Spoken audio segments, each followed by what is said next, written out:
I'm currently at Mount Fuji and the shot you see right now is taken using the new DJI Osmo 360.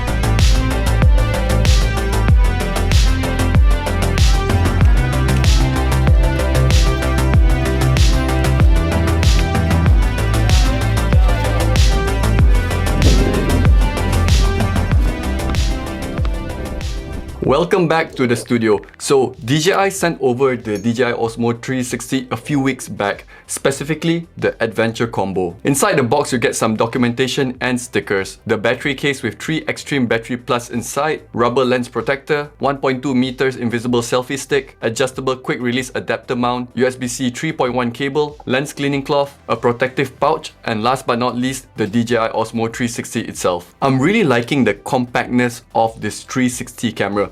Plus, it feels really solid and well built. So this kit has everything you need to get started, and the timing could not have been any better because I received it right before I flew to Japan. Not only did I get to bring it on my hike up Mount Fuji as you saw at the start of the video, but I also took it with me to the super highly rated Teams Lab Borderless Museum and risked my life by riding a go-kart through Shibuya Crossing, the world's busiest pedestrian crossing. It was the perfect camera to capture all these amazing travel memories because I only had to shoot once and worry about framing the shot later. Now coming back to the DJI Osmo 360, it has a 1-inch 360 imaging sensor that can record up to 8K 50fps in 10-bit and D-Log-M. This sensor also allows for 120 megapixel 360 photos. With all those potentially massive files, DJI has also equipped the Osmo 360 with 105GB of internal storage. Besides that, you also have Osmo Audio for hassle-free wireless mic connection with dual DJI mic support. Lastly, it also uses the same magnetic quick release system and batteries as the Osmo Action 5 Pro.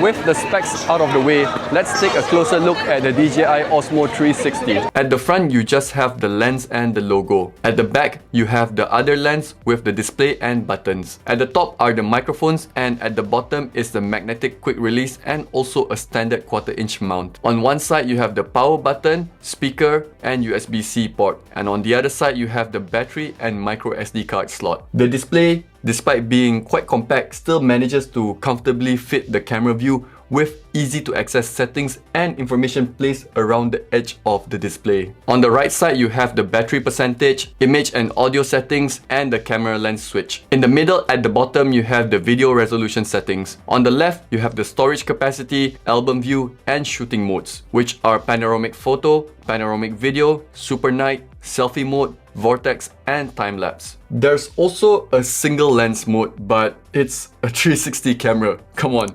Nice to have the flexibility, but I've shot in 360 the whole way. One more thing about the display, a swipe down from the top will get you into the full settings menu. Any changes you need to make can be found here. Anyway, back to shooting modes. The two that I use the most is panoramic video for the majority of my shots, and when it gets a little darker, such as in the Team Labs Museum, I switch to either Super Night mode or bump up the resolution to 8K. I don't really take photos with the DJI Osmo 360, but it's really cool that you can capture everything in 360 and then crop into the exact parts you want, or maintain it as a 360 photo. For my recording settings, I mainly shoot at 6K 25fps, and if there's something that needs to be slowed down, I'll switch it to 50fps or 60fps. I know it's an 8K camera, but I don't want to deal with the large file size, and 6K is more than enough for my 4K timeline.